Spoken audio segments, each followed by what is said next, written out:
Born in North Carolina in 1921, Dr. Allie Felder is the only son of Allie Sr. and Margaret.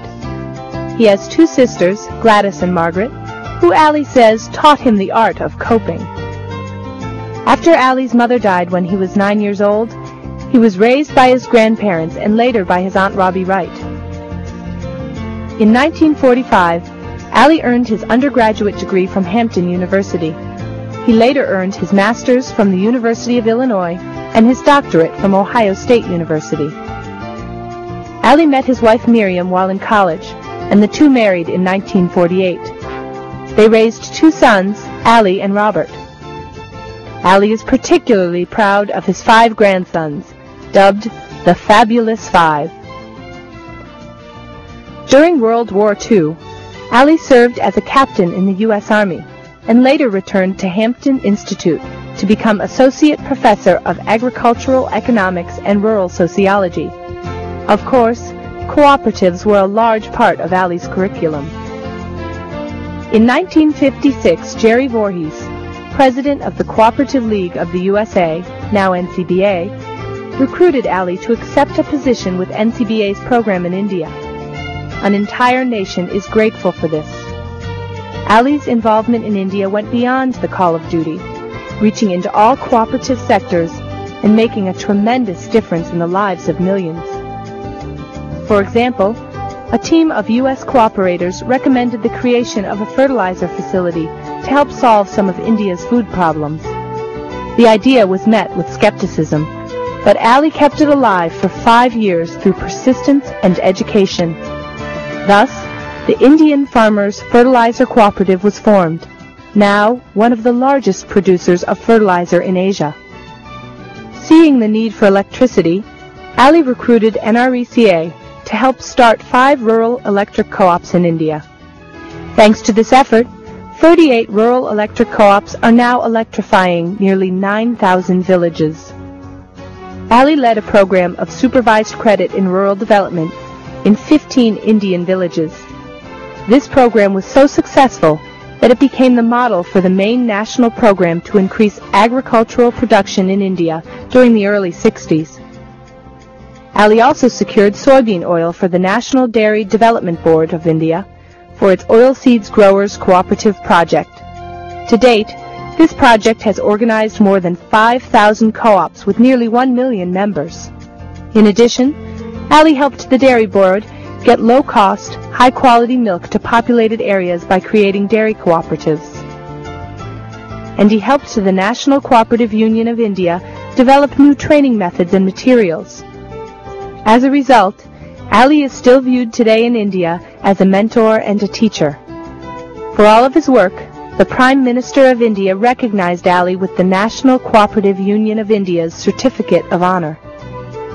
After more than 12 years, Allie returned to the United States to become NCBA's Director of Outreach Programs. In this role, he significantly increased NCBA's technical assistance to co-ops in the United States and overseas. On 2 occasions, Allie temporarily assumed the difficult task of acting president of NCBA while continuing to oversee the extensive NCBA development program. He also served as executive vice president of the predecessor to CDF. His success there was summed up nicely by Stanley Strouder, senior vice president of DAC International. Dr. Allie Felder continued the Co-op Partners Program started by Jerry Voorhees to provide a means of sharing the experience of established cooperatives with low-income, minority, and student co-ops. In this capacity, he not only provided guidance, encouragement, and financial assistance to our fledgling cooperative efforts, but even more important, he was to us and the people we worked with a source of inspiration.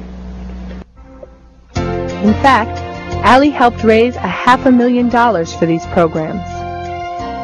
Allie was honored by 4 U.S. presidents who appointed him to 6 successive terms on the board of the Overseas Private Investment Corporation.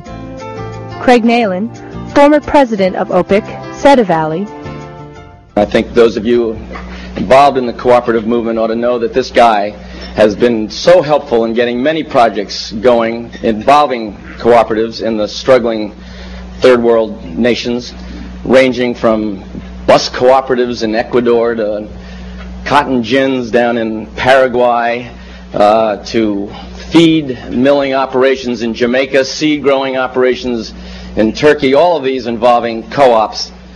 And yet he tells me, and I know he tells his associates, he hasn't done enough, and he feels he'd like to do more, and I think that says more about this man than anything else. At his retirement in 1986, the late Barbara Deverick presented Allie with a resolution from the NCBA board highlighting much of his work. She concluded the resolution with the words, "Now therefore be it resolved that the Board of the National Cooperative Business Association hereby commends, honors, and thanks Dr. Allie Felder in recognition of these many accomplishments and contribution, and bestows upon him the title of Senior Vice President Emeritus." Allie Felder's vision has always been one of helping people understand how they can use cooperatives to make their lives better. The late Herb Wagner, former president of the World Council of Credit Unions, said of Allie, "Only one thing matters, and only one thing will work, and that is people like Allie Felder who care deeply and who make the personal sacrifices and who call upon his family to make these sacrifices so that he can be there and he can shepherd the development of a world which is perilously close to failure in many important parts." On behalf of the millions of people he has helped, we are proud to honor and thank Dr. Allie Felder tonight.